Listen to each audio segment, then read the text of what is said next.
Welcome to the Jill on Money Show. It is Friday, May 9th, and we are here trying to help you better navigate your financial journey. A lot of paths in front of you, gang. A lot of things you can do. And no one path is the right one. If you are wondering what your options are, and I think that that's really the key here, that we want to help you identify what is available to you, and then you can figure out which one seems the best. And again, no one piece of advice is the right piece of advice for everyone. So if you would like to run your scenario or your concerns by us, go to our website, jillonmoney.com. Click the Contact Us button. And if you'd like to join us on the air live, check the box. Mark will do everything else. While you're on the website, sign up for the free weekly newsletter, and please hurry up and subscribe to our service, Jill on Money Live, because our next live webinar is coming up just in a few weeks, about a month. Thursday, June 5th, Mike Quincy. He is the car expert at Consumer Reports, and he will be joining us at 7:00 Eastern Time to walk us through what the heck is going on in the auto market right now. Should you buy that car off lease? Should you hurry up and buy before prices go up substantially? What are the best places to find any bargains? Are there any bargains? What should you do? You should make sure you plunk down that $45 for the next 12 months so you can join us live for the Mike Quincy webinar. You'll get 3 more after that. You'll get all of our back catalog. You'll get bonus audio and video content. Again, $45, Jill on Money Live. And from there, we will take you to the next webinar. Who knows what it'll be? We just try to kind of go off of the kind of questions in the news cycle and what's going on to help you out. Okay. Today, we are talking to John, who joins us from Buffalo. Hello, John. What can we do for you? Well, I'm thinking about retiring in the next few years, and I'm trying to get everything in order. I wanted to make sure that I was in a good spot, and I had a bunch of different numbers to crunch here, so I figured I'd give you guys a call and see if you can help me out. That sounds like a deal. So, first of all, John, how old are you? I am 53. You're so young. What are you going to do for the rest of your life? Well, right now I have a 5-year-old and a 4-year-old, so I plan on getting a minivan and going back and forth to sports for the next 20 years. Oh my gosh. Okay, so you're in I don't want to say old father, but you're a late stage father. And so are you still married? Yes. My wife is actually 38. So look at you. You must have a lot of money, or gorgeous, or both. We got a big gap between us. So that is another financial wrench in there that we have to look into. So John, when we talk about your retirement, you said in the next few years. So like at what age are you thinking? I can go anywhere. In my position, we have contracts that go out 3-4 years.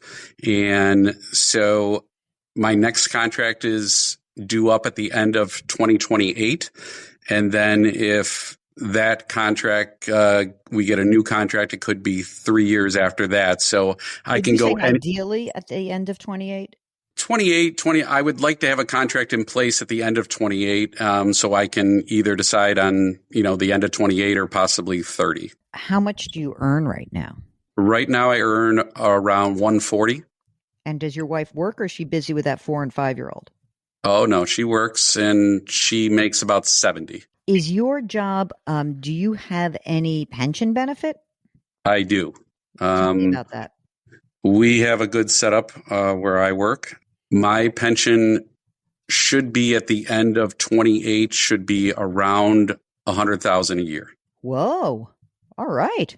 And your wife, let's say it's the end of 20. Let's just kind of use 28 as the baseline. Let's say you get to the end of 2028, and is your wife, and you're going to get your $100,000 a year. Will your wife continue to work? She will. And she is also in a pensionable job, but she is not nearly as close as I am. No, because you know why? You robbed the cradle. What is her pension? Is she a teacher or a nurse or something like that, or is she in an industry? Teacher. Okay, so what's the earliest she could get her teacher's pension? At her age 55? Correct. Okay. Do you know what that number would be at her age 55? I'm guessing she would probably be around 75 at that point. Okay, got it. Okay. And so when you look at your current income, you're 140, her 70. Do you guys live okay? You feel comfortable? Like how's the cash flow week to week, month to month? Everything is good because I take out a lot for deferred comp. My wife takes out a little for deferred comp.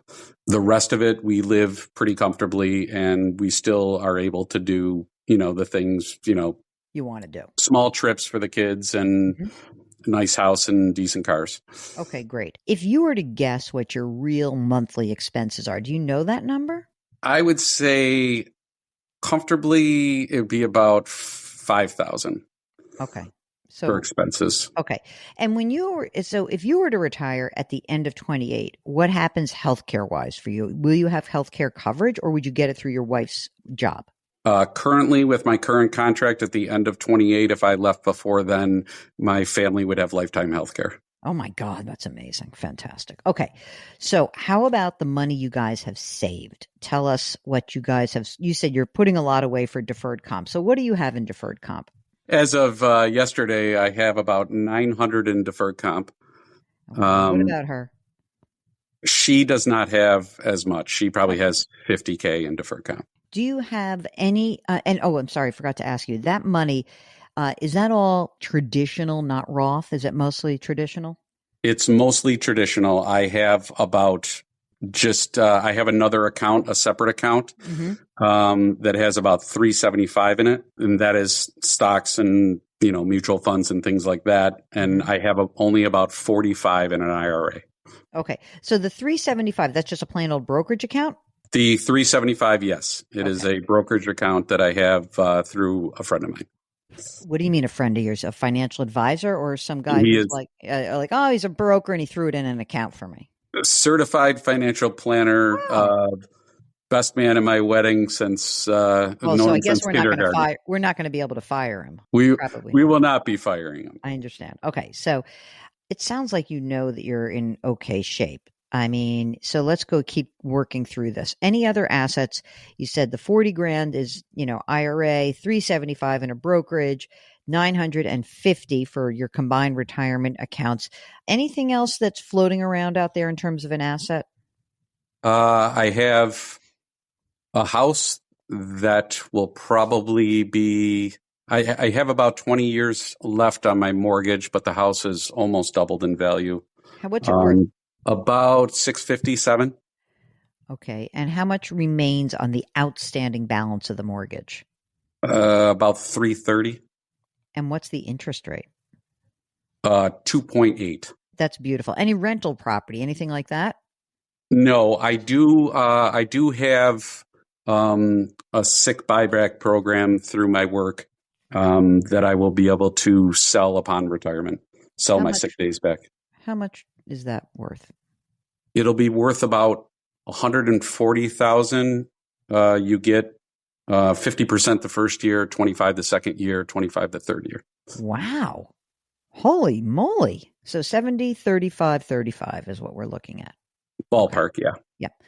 That's incredible. How about money in the bank? I just have in that other account, I have about 40 in cash. Any accounts for the kids yet? I was about to say retirement. 529 accounts or any accounts for education? I have about 20 in that for the kids. And I add about 5,000 a year. 20 each or total? No, total. So, John, what's the question here? You know you got plenty of money. You can do whatever you want. Well, with the age gap, my retirement offers to carry on over to my wife on me passing. A joint and survivor. What's the amount of what's the reduction from that $100,000 a year that you would get if you wanted to have her participate in your pension for the rest of her life? For 100%, it would be about $13,000 a year. So that's 87 grand. Okay. Mark, I just got to bring you on. Mark loves these questions about joint and survivor benefits. Mark, John's wife is 15 years younger, And he's not in Belichick territory right now. He's not running that 50-year age difference. 15. Okay. If John takes a haircut on the pension, if he get joint and 100%, $87,000 a year instead of $100,000 a year. Well, for me, it's a no-brainer. I would take the 100%. Even with the reduction, it still covers their monthly nut as things stand today. But I know John's also thinking about keeping it the way it is and then taking out a life insurance policy. Well, okay. How's your health, John? My health currently is fine. My family history is not the greatest. So that's why I always, and in my line of work, I tend to be a pessimist sometimes. So I plan for the worst and hope for the best. I understand. What kind of insurance do you have in place already right now? That is the main problem. I have just a $75,000 policy. Through work? Yes. And does that go away at the end of 28? I believe so. Here's what John's talking about, everybody. Listen up. You get this big pension, right? And John's saying, hey, wait a second. What if I took my $100,000 a year fully for yourself and then just buy a life insurance policy that would be for the remainder of my life, a whole life or a universal life policy? You would buy it. You'd pay for that. Would you pay $13,000, let's just say, or less for that policy in order to cover the benefit loss, right? So that's kind of what we're talking about. Instead of taking that haircut to the monthly pension, I'll pay for a big fat insurance policy. And then if I die, there's all the money she needs. I'm not sure it's going to work. And I'm going to tell you why. Because you, my friend, you and I'm going to say that we are compatriots. We are in our 50s. And you know what happens when you get in your 50s? Insurance is freaking expensive. Really expensive. Correct. So I would have your CFP run the numbers, but my guess is that you're probably going to be better off choosing the joint and 100% survivor benefit, not worrying about life insurance, because that will cost you money for sure. You know, it's going to be real money. And then she's taken care of. Like, if you were to pass away, she gets that $87,000 for the rest of her life. And then she's got her own income. You probably are not going to have to touch your retirement accounts. You're not going to have to touch that brokerage account. Like, I think it's pretty smooth sailing here. I really do. And she's got an affordable house. So I'm leaning towards, again, run the numbers with the CFP. But I'm guessing your CFP is going to look at this and be like, the insurance might cost too much and it's kind of convoluted. And why not just have the cash flow, do the planning, and be done with it? And, listen, the other thing this allows her to do is that if you were to pass away more like in 10 years instead of, hopefully 20 or 30 years, that she would have the income that she could maybe even say to her school system, I need to work a little bit less, or I need to do this, or I need to do that. Does she have a little bit of flexibility knowing she has her consistent income and she can make some different choices and have the money that she inherits from you? I'm just guessing. Again, I don't have the numbers in front of me because I don't look at quotes for whole life or universal life very often. So I think it's worth looking at it, but it's sort of called pension maximization in the world of financial planning. I'm just thinking that it might not be as good a deal. Now, that said, there's only one thing that sticks out to me beyond the insurance pension question. And that is, I don't think you're putting enough money into your kids' 529 accounts. How about that? I agree. Okay. So how much are you contributing to your retirement account right now? I would say probably about 15,000. I'm at about 15,000 a year. Okay. And your wife's putting in whatever she's putting in. You said sort of more minimal. Do you put money actively inside of the stock and mutual fund account or not? No, what I usually do is there's, dividends and stuff that come off the account. And at the end of the year, I get, a surplus, and I usually just tell him, throw all that into the kids' fund. I see. I got you. I got it. That's usually what I do because I have to take a certain amount. They make you take it. Yeah, sure. Okay. So it's not coming out of your cash flow. It's nice that it's there. Well, I'm wondering, let's presume, again, we're looking at 2028. Everything's good, fine and dandy. Let's just say everything's great. I guess the question is, for the next few years, would it make sense for you to pull back on the amount of money you're putting into I think your retirement numbers are great. You're fine. So I'm wondering if maybe you pull back and you say, I'm not going to put 15 grand a year in. Do you have a match in your plan? No. Okay.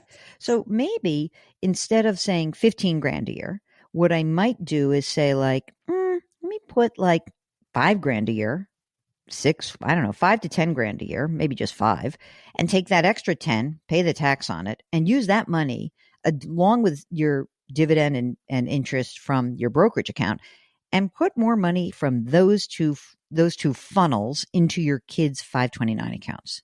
One of the things that you should talk to your CFP about is like, hey, you know what?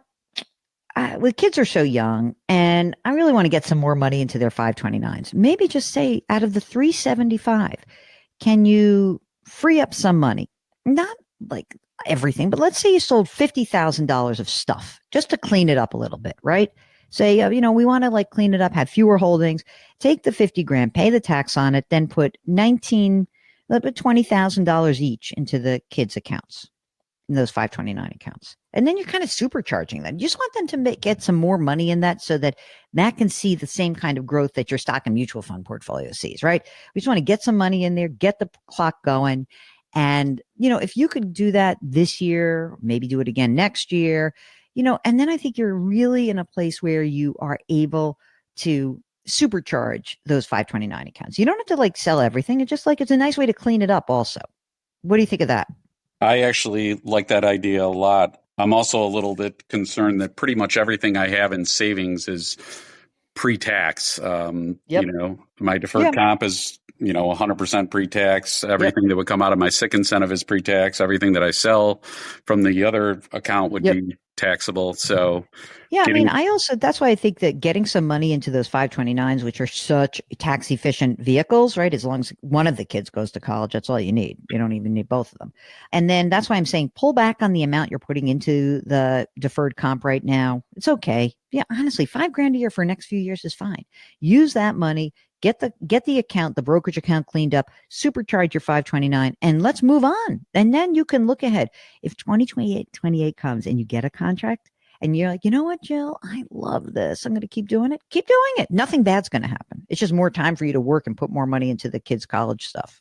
But your retirement, completely fine. So 2 things to talk about with CFP Buddy. One is, hey, if I buy a permanent life insurance policy, is that really a smart decision versus just taking the joint and 100% survivor? Just have them run the numbers, like figure out how much insurance you would need to purchase, what the cost would be annually, and see if it makes sense. And number 2, clean up the brokerage account, sell some stuff, harvest some stocks, make it a more streamlined situation. Oh, last but not least, because you are older than your wife, do you have your estate documents done?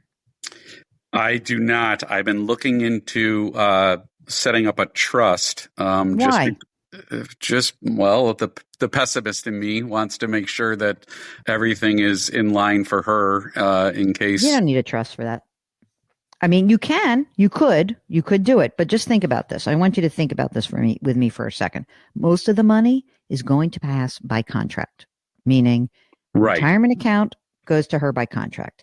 If you die, the brokerage account, is it joint or is it held in your name only? It's in my name. Make that a joint account right away. Or make it a transfer on death account if you'd like. But that has to go to her by contract. You just want that done. It cleans up the estate issue. But do me a favor. Go see an estate attorney. I don't think you need a trust. I really don't. But I think that it would be very smart for you guys to be in this together, having conversations, making sure things are happening the way you want. Perfect. All right.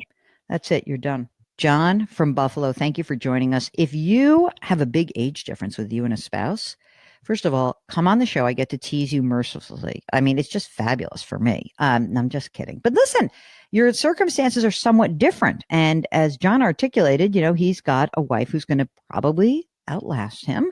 And we want to make sure that the plans incorporate that very fact. And by the way, even if you're about the same age, women have longer life expectancies than men. And I want to 100% get everyone on board with this idea that even if you're the one handling the money, you must include your non-interested spouse. So if he or she is like, I don't want to deal, get them on board. We need the couple to come together, because I just came from a really great conference out in California. I was talking to some very highfalutin financial advisors. And one of the things they keep seeing still to this day is that a lot of women who either go through a big transition like a divorce or a death of a spouse, they are really not prepared for managing their situation on their own. So that's something you can really solve by having conversations, talking to a certified financial planner like John has when he's lucky. But if you've got a question, come to us. Go to JillOnMoney.com, click the Contact Us button. Let us know if you'd be willing to come on the air by checking the box. Check out all of our free content that lives on the website. In fact, just bookmark the website. It is really cool. Mark refreshes it all the time. You can subscribe to us on the Odyssey app or wherever you find your favorite podcasts. Please leave us a rating and review wherever you listen. Hey, it's Friday, so little business. Our music is composed by Joel Goodman. Mark Talerso is our executive producer, king of all things web, and a darn good human being. We are distributed by Odyssey. Please try to do something nice for someone else today. Change your work, change your wealth, change your life. Thank you for listening. We'll talk to you on Monday.